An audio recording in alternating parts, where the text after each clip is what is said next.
Welcome to the Explainer. Today we're looking at defying gravity, the topologically asymmetric field-coupled mode, or TFCM for short. We are strapping in for what is essentially a thrilling intellectual heist against the boring, symmetric laws of classical mechanics. Basically, we're breaking down a blueprint for generating immense thrust without needing an exhaust pipe. Okay, let's dive into this. The engineers behind this technology made a pretty bold claim. Standard rocketry is philosophically offensive. And, well, scientifically, they kind of have a point. Think about how a traditional rocket works. You burn chemical propellant inside a symmetric bell nozzle. Half of your energy is literally wasted just expanding that gas radially, in all directions. You're just sitting there, getting incredibly hot, burning tons of mass, and entirely at the mercy of the isotropic nature of expanding gas. The brilliant minds behind TAFCM realize that true next-generation propulsion requires breaking that symmetry completely. You have to bias the momentum. And to pull that off, you actually have to twist the vacuum itself. So meet the rebel protagonist of our story. Picture this. Deep inside a high-tech physics lab, sitting under high-contrast volumetric lighting, there's a 10-centimeter 3D printed matte titanium chassis. With this deep tech aesthetic, it honestly looks way more like a geometric labyrinth than a traditional thruster. It's shaped like a complex D32 torus knot. Imagine a camera focusing right in on that topological twist. This thing is a mathematical cage, specifically designed to trap and squeeze plasma or liquid metal until it literally snaps. Now, you might be wondering, why does this specific knot shape even matter? The T32 trefoil wraps around a major radius 3 times longitudinally and 2 times meridianally. But the mind-bending secret here is chirality, which is just a fancy word for handedness. You can have a left-handed trefoil or a right-handed one, and no amount of rotating it in 3D space will ever match its mirror image. By confining a conductive fluid in this specific chiral cage, you shatter mirror symmetry right out of the gate. You're injecting a mathematical twist, what's called magnetic helicity, into the system. And nature? Nature violently hates an unbalanced twist. It will do absolutely anything to correct it. So earlier designs for this kind of advanced propulsion relied on massive nuclear cores and liquid lithium heated to 500 degrees Celsius. Incredibly dangerous, ridiculously heavy, and just a nightmare of complexity. But the engineers completely liberated this new design by swapping to a deep tech material called Galinstan. This is an alloy of gallium, indium, and tin that just sits around at room temperature looking like heavy liquid chrome. And astonishingly, it actually has superior electrical conductivity to that hot, dangerous lithium. By trading the nuclear radiation nightmare for pure, high-voltage topological geometry and Galinstan, the entire design shed tons of dead weight. A real game-changer.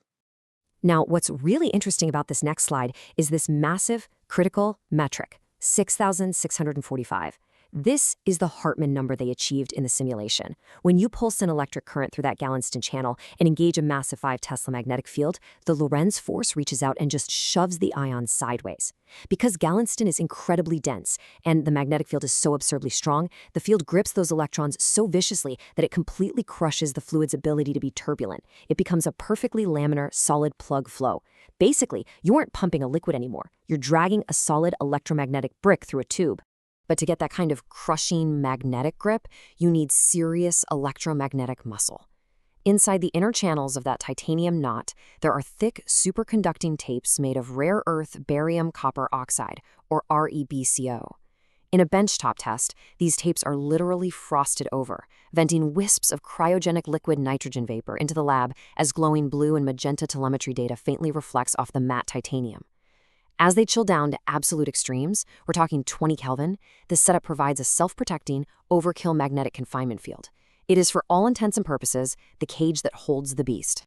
Of course, since we don't have a continuous nuclear reactor humming away anymore, we've treated continuous thrust for a pulsed power architecture.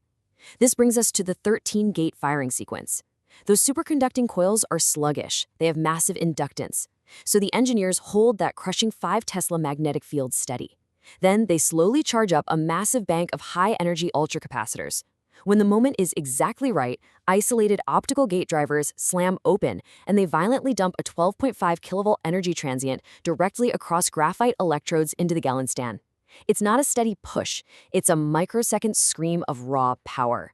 Now, building this on a benchtop is wildly dangerous, and the engineering logs show the hilarious reality of actually securing these parts. To sneak an initial batch of terrifying high-voltage pulse components past HR and procurement without, alerting the authorities, the engineers drafted a cover story for a staff wellness and ice cream social. I'm not kidding. They ordered 100 ultracapacitors for grid smoothing the ice cream machines, high-voltage switching modules for vat temperature, and liquid nitrogen for flash freezing. They even ordered half-inch bulletproof Lexan polycarbonate, claiming it was for sneeze guards against high-velocity sneezes. Absolutely brilliant bureaucratic misdirection just to build a blast shield. And this brilliantly illustrates exactly what they were building that blast shield for. We're looking at the actual biots of art vector plot solved by the lab's computers. Notice the asymmetric vector field twisting around that blue serpentine loop. The core simulation mapped the exact nonlinear magnetic pressure gradients over those T32 coordinates. See those localized pinch points where the pressure approaches infinity? The field lines are bunched up incredibly tight, acting just like a coiled spring waiting to violently unspool. And this right here is the climax of the physics. The 13-gate sequence dumps that massive current into the liquid metal, driving the fluid to the absolute boundary of magnetic confinement. Because the geometry is chiral, it cannot compress symmetrically.